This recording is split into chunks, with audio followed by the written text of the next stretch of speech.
Many people, women and men, seriously think about plastic surgery, but stop short of taking action. And a big reason is that people are afraid of the unknown. Dr. Michael Venemeyer joins me today to discuss some of the myths and misconceptions regarding plastic surgery. He's also the author of a book, Plastic Surgery Myths Dispelled. Nice to have you here, Doctor. Thank you, Gail. And there are so many myths and things. Why did you decide that it was important to author a book like this? Well, these days there's so much misinformation out there about plastic surgery. People hear things from their friends and coworkers, on the internet, from potentially unreliable sources. So I wanted to set the record straight. What did you talk about in here that you think is most relevant to what people need to know about plastic surgery? Well, one of the biggest myths out there is that plastic surgery is just for the rich and famous. I think that plastic surgery is something that's attainable for everyday people. Okay, we're going to play a little game of fact or fiction. Let's start with liposuction. Should you remove all the fat possible? Is that a good or bad thing? That's a bad thing and complete fiction. With liposuction, you actually get a better result if you leave a little bit of fat behind. When you think about Michelangelo carving the statue of David from a solid block of marble, the result consisted of the rock that was left behind. The chips of stone on the floor were completely irrelevant, and the shape of the final statue was everything. So, in other words, the fat that remains gives you your final shape. So you still need to have a little bit of fat in there to give that a little bit of shape. Okay, let's see next. You kind of hit on this before, but people are scared because they say it's not affordable. Correct. And you think that's a myth?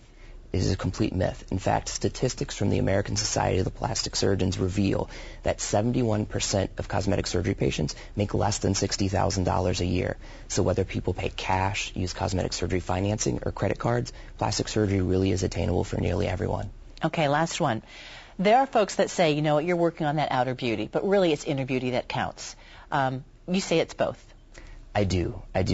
Despite the critics saying that plastic surgery's benefits are only superficial, there are some recent studies that show otherwise. Some studies suggest that the benefits of plastic surgery may include improved self-esteem, improved body image, a better social life, and even a better sex life. So you think then that once they feel better about themselves, they have more confidence and the rest of them blossoms as well? Absolutely. Okay. Botox, fillers, all those things are considered topical. You don't really call that plastic surgery, correct? Well, it falls within the realm of plastic surgery, but we call it minimally invasive. Okay.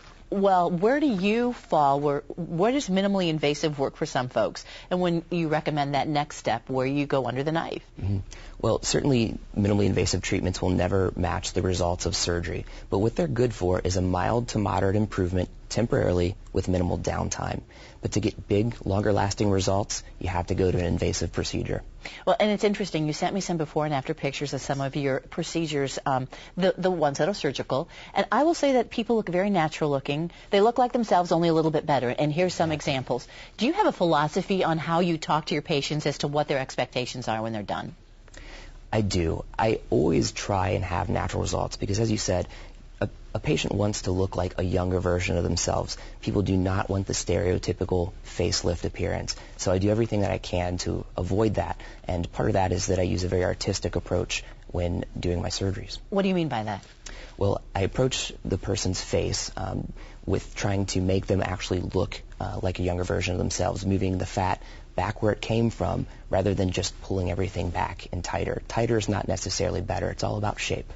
And is really the goal for not someone to look at you and go, oh, they had work done, as opposed to, oh, you look rested? Exactly. That would be the goal. But then some people say, okay, if I don't do it extreme, it won't last. Well, that's not necessarily true. In my opinion, if you do the procedure properly and tighten the right places, you can get long-lasting results that also look very natural. Well, we've just hit, the tip of the iceberg on some myths and misconceptions, but your book is available. How can folks get it? It's available on Amazon.com. That's probably the easiest way to find it. Well, Dr. Venemeyer, it's a pleasure to meet you, and thank you so much, and cruising through this book is very interesting. Thanks a lot. Nice to have you here. Thank you, Gail.